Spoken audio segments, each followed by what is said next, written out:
이어서 경산 조보사님의 법문을 받들겠습니다.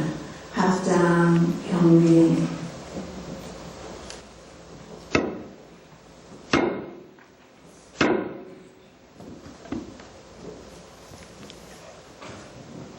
반갑습니다. 오늘 신타원 원정사님의 종제를 통해가지고 이어른의 50여 년 동안 원불교의 크신 공덕을 쌓으시고 또 신앙과 수행을 대정진하시어가지고 참 제가 교도님으로서는 원불교에서 최고의 공덕을 쌓으셨습니다. 오늘 신타원 원정사님의 물 한없이 추모하고 또 신타원 원정사와 같은 그런 인물이 무수히 배출되기를 기원합니다. 보통 신앙생활을 할 때 정제를 모아가지고 공덕을 쌓으시는 그러한 공덕주가 계시고 또 마음의 수행 정진해가지고 법력을 향상시키고 이 두 가지 길이 있는데 신타원님께서는 이 두 가지를 아울러서 잘 원만하게 수행을 하셨습니다. 대체적으로 공덕이 많으면은 공부가 조금 섭섭할 수도 있고 또 공부를 잘 하시면은 또 이제 공덕이 조금 모자랄 수도 있는데 이 두 가지 길을 아주 원만하게 잘 이루신 것이 대종사님의 이사병행정신 또는 영육상전하는 그 정신을 온통 실천해 주셨습니다. 아마 이게 대종사님의 신통제자다. 대종사님 새 부처님의 정신을 오롯하게 실현시키는 그러한 참 훌륭한 불제자가 되셨습니다.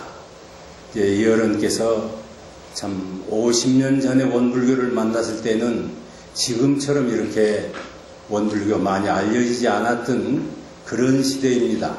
서울만 해도 종로교당 하나하고 겨우 원남교당 하나가 생길 정도로 아주 열악했지요.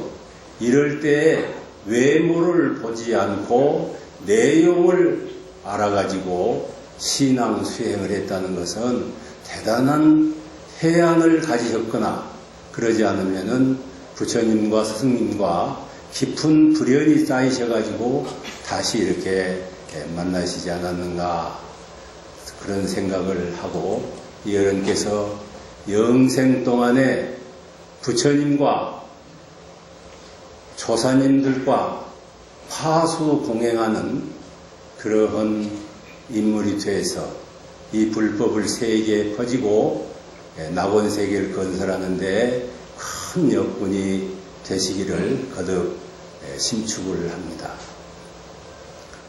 부처님들께서 중생을 바라다 보면은 서너 가지로 늘 아쉬워하고 불쌍히 여긴다고 그럽니다. 사람들은 전부 행복하고 싶어 합니다. 마음이 늘 즐거우시고 싶은데 그 행복을 밖에서 찾습니다. 실은 행복은 내 마음을 어떻게 관리하고 내 마음을 어떻게 훈련시키느냐에 따라서 늘 어떤 경계에도 늘 행복할 수 있는 사람이 바로 수도인이고 불보살들입니다. 아마 우리 신타원님께서는 그동안에 일찍이 공부길을 잡으신 것 같아요. 처음에 막 들어와가지고 공부를 이렇게 해야 된다 하는 것을 더우잡기가 어려운데 마음 공부는 이렇게 하는 거로구나 해가지고 그 길을 빨리 잡고 정진적공을 하셔서 출가가 되신 것 같아요. 우리도 정말로 다 행복하고 싶은데 무엇으로 행복할 건가? 밖의 명예와 권리와 이런 외적으로 오는 행복은 얼마 가지 못합니다. 근데 내 마음을 잘 운용해가지고 행복해진다는 것은 늘 내가 행복을 생산하는 사람이기 때문에 마음 공부가 행복의 기름질이라는 걸 알고 우리가 다시 내 마음을 관리를 잘 하시고 마음 공부를 잘 못하는 것을 다시 되돌아보고 부처님께서 아쉬워하지 않도록 마음 적공을 올리는 일입니다. 그 다음에 부처님께서 중생을 보실 때 퍽 아쉽게 생각하는 것은 사람들이 전부 복을 받고 싶어 해요. 누가 재산이 많고 누가 뭘 명예가 높아지면 다 나도 저렇게 하고 싶고 다 그러는데 실제 복을 지을 자리에는 복을 짓지 않고 게으르거나 자기 욕심에 얽매여가지고 복을 짓지 못하는 것을 퍽 안타깝게 생각을 하십니다. 우리도 그렇습니다. 복 받는 걸 다 좋아하지요. 근데 복을 지어야 받지요. 우리 이제 신타오님은 덕을 많이 베푸시고 공익사업을 많이 하시고 그렇게 많이 하셨기 때문에 틀림없이 그냥 선심으로 하신 것보다도 인과의 이치를 깨달아서 주는 자가 받는 자가 되고 받았으면 주어야 되는 그러한 우주의 진리를 깨달으셨기 때문에 끊임없이 일생을 놓고 보면은 가정이나 이웃에 늘 주고만 사셨던 분이 아닌가 싶어요.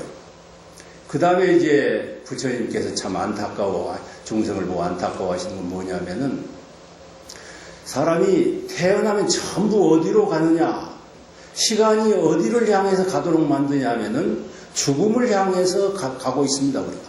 오늘 이 시간도 지금 죽음을 향해서 걸어가고 있는 것입니다.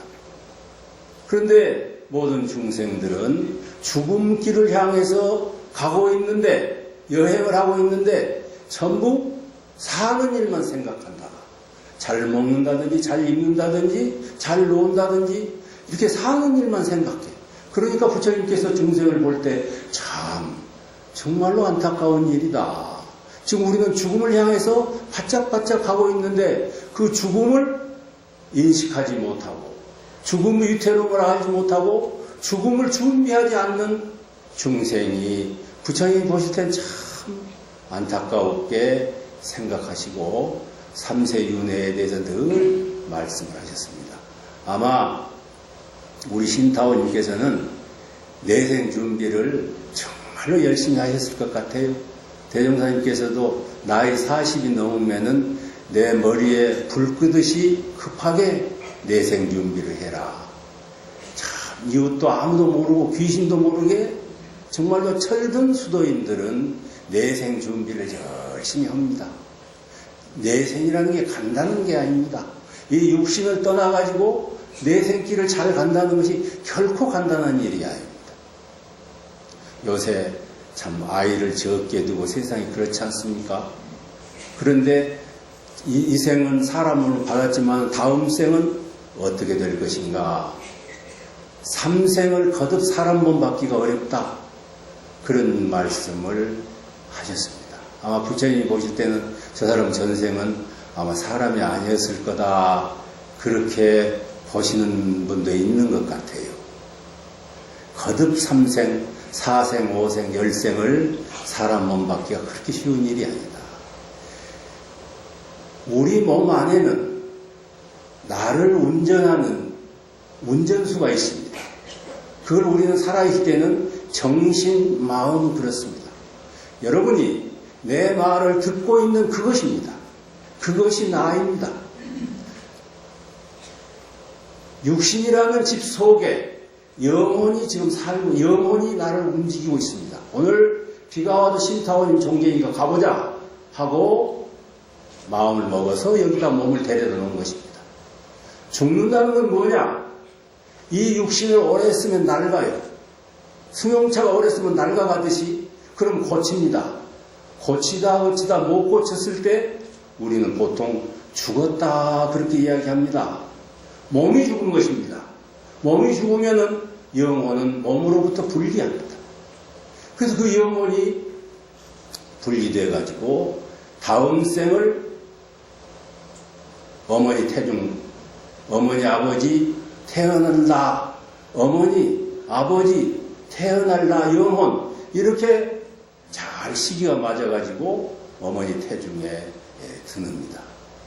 이 참 49일 동안에 대체적으로 영혼이 몸을 떠나면 49일 만에 대체적으로 부처님들 법문은 49일 만에 어머니, 아버지를 만나서 새로운 내생을 시작을 합니다. 이때 범부 중생은 어떤 방식으로 내생을 가는 길이냐 하면 몇 가지 길이 있습니다. 참 다양하게 내생을 하지만은 몇 가지 축약해서 이야기하자면은 욕심을 많이 부렸던 생애를 사는 사람은 영원히 높이 뜰 수가 없어요. 무겁고 탁한 것은 언제든지 아래로 가라앉아요. 죽어가지고도 영원히 높이 뜰 수가 없어요. 그 탁한 곳에서 어머니 아버지를 정하니까 이런 경우에는 악도 윤회하기가 쉽다. 그래서 욕심의 경우가 있고 다른 하나로 가는 영혼은 사랑하는 대로 갑니다. 평소에 내가 보고 싶어 누구를 만나고 싶어 하는 애착이 있는 곳으로 영혼이 갑니다. 또 다른 하나는 원수가 있으면 그 원수를 갚기 위해서 원수를 향하는 마음으로 갑니다. 살아있을 때는 의식이 있기 때문에 그래서는 안 된다는 생각을 하는데 열반을 하면은 우리가 생각하고 있는 분별 의식은 없어져요. 소멸되고 무엇만 남느냐? 평소에 강한 인상, 누구를 죽이고 싶고 누구를 꼭 원수를 갚고 싶고 하는 하는 그런 마음이 있어가지고 그 집에 가서 태어나는 경우가 많습니다. 그래서 그 다음은 어떤 식으로 또 태어날 수가 있냐면은 되게 유유상종합니다. 비슷한 습관을 지닌 사람들이 가족을 이루고 삽니다. 아마 이렇게 제 설명을 들으면은 여러분께서는 아마 나는 어떻게 갈 거다 그런 생각을 하실 수도 있습니다. 만일에 그렇다면은 정말로 정신을 차리셔서 애착, 욕심, 증애 이런 것으로부터 자유롭게 갈 수 있도록 해야 됩니다. 수행 정진을 많이 하시고 그러면은 원력으로 갑니다. 나는 다음 생에 부처님 공부를 해야지. 나는 다음 생에 인류를 향해서 낙원 세상을 건설해야지 하는 그런 강한 원력이 있으면은 그 원력 따라서 다음 생이 또 갈 수가 있습니다. 여러분들이 저녁에 잠을 자면서 이렇게 자지요. 내일 아침에는 반드시 5시쯤 일어나야지. 내가 5시에 일어나야지. 그렇게 하고 마음을 단단히 먹으면 5시에 일어났습니다. 왜 그러냐? 잠잘 때는 다 분별심이 없이 자버렸거든요. 그런데 내일 아침에 반드시 일찍 일어나야 되겠다는 것이 쭉 연속이 돼가지고 그것이 실천이 되는 것입니다. 죽음길에 나의 서원대로 그렇게 간다는 것은 그런 이치와 똑같습니다. 나는 다음 생에 이렇게 가야지. 불보살로 가정에서 태어나야지. 그렇게 마음을 많이 먹으면은 돌아가셔가지고 분별이 없어도 그 마음이 주가 돼가지고 등불이 돼서 그런 쪽으로 가서 태어날 수 있는 것이 서원 원력으로 간다. 그렇게 이야기합니다.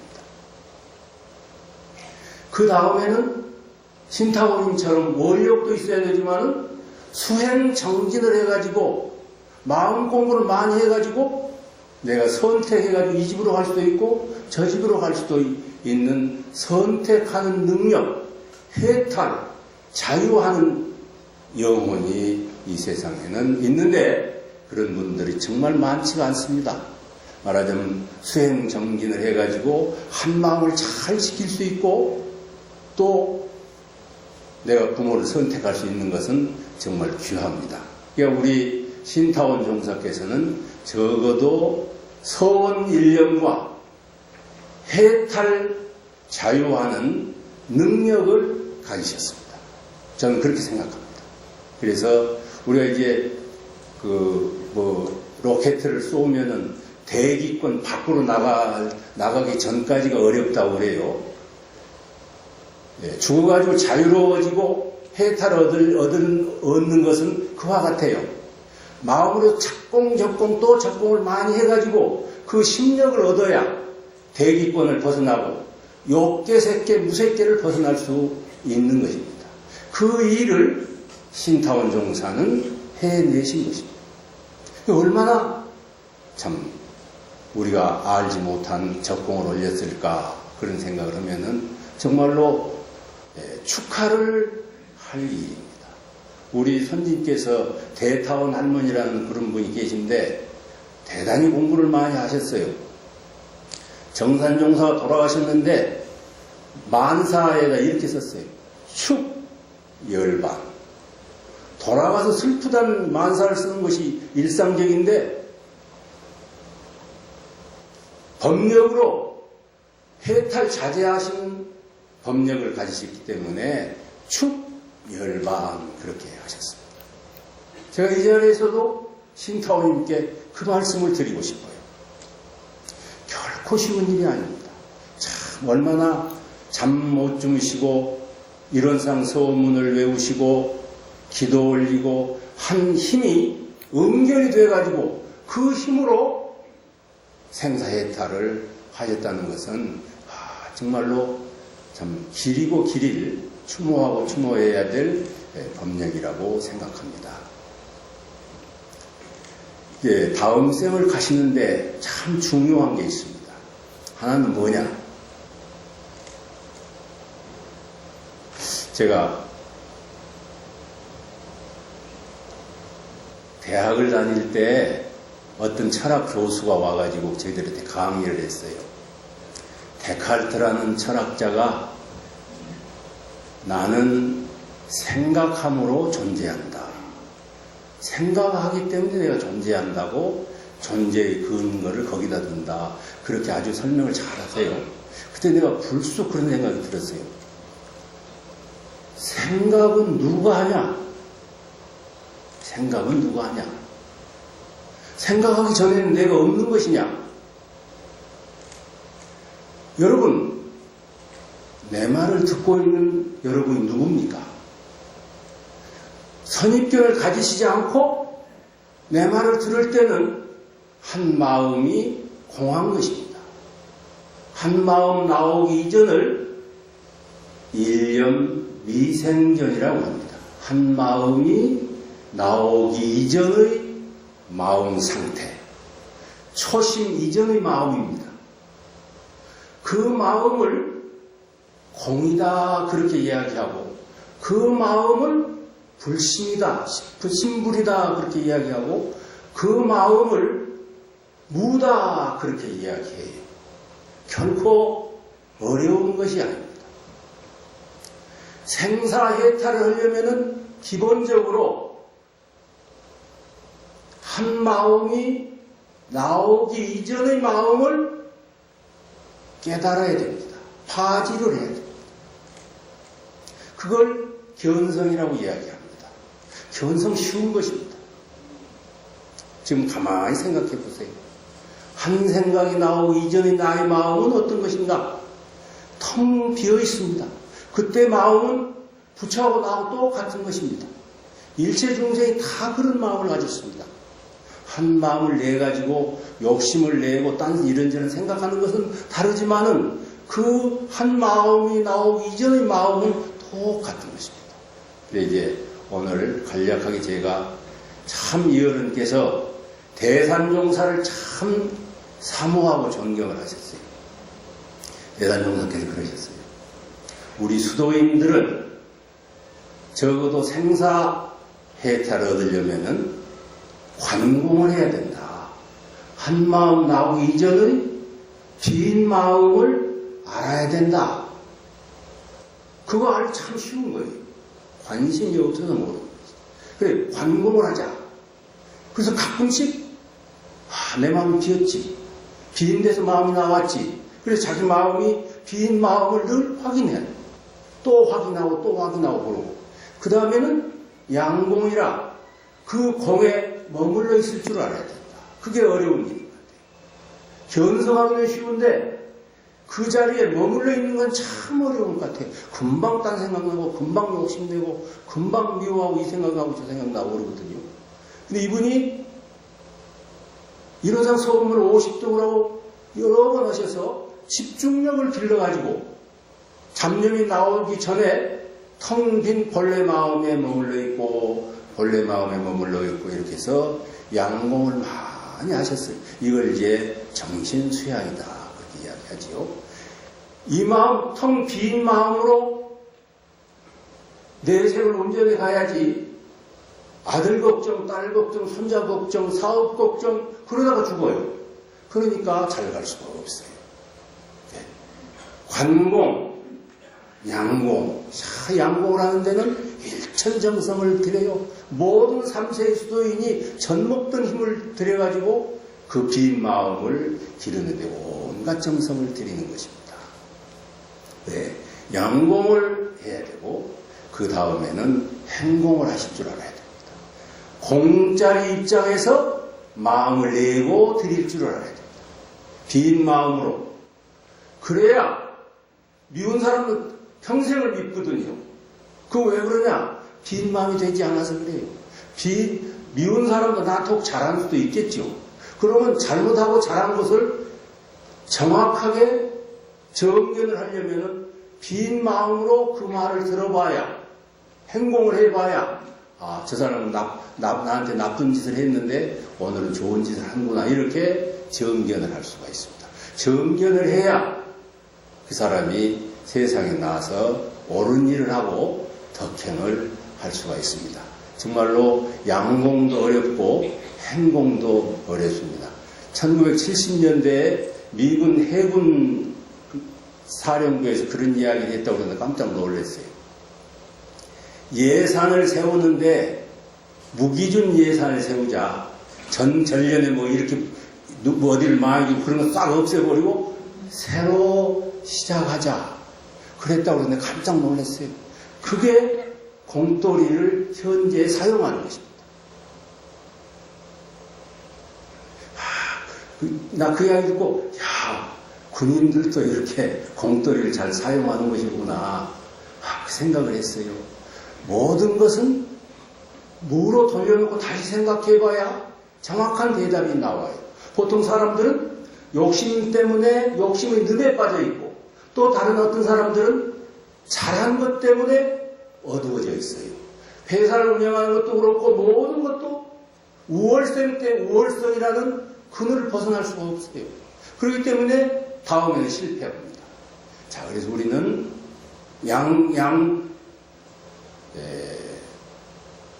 관공 탁 확인합니다. 돌아서서 야, 이 자리지. 3세 부처님이 이 자리지.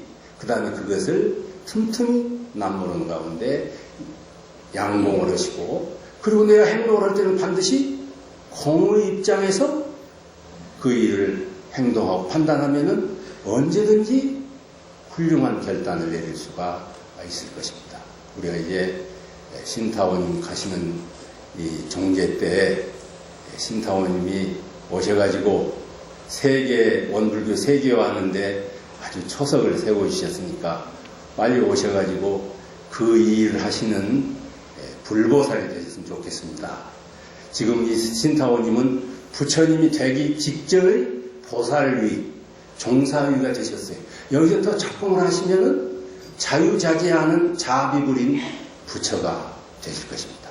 다음 생에 오셔가지고는 세계를 한 집안 삼고 낙원 세계를 건설하시는 그런 힘있는 부처가 돼서 우리 앞에 오셔서 세계를 위해서 낙원 세계 건설하는 주역이 되시기를 간곡하게 심축을 드리고 또 많은 신타원과 같은 그런 수도인들이 많이 배출되시기를 기원하면서 이상 마치겠습니다. 정 목사님의 법문에 감사를 드리면서 합장 경례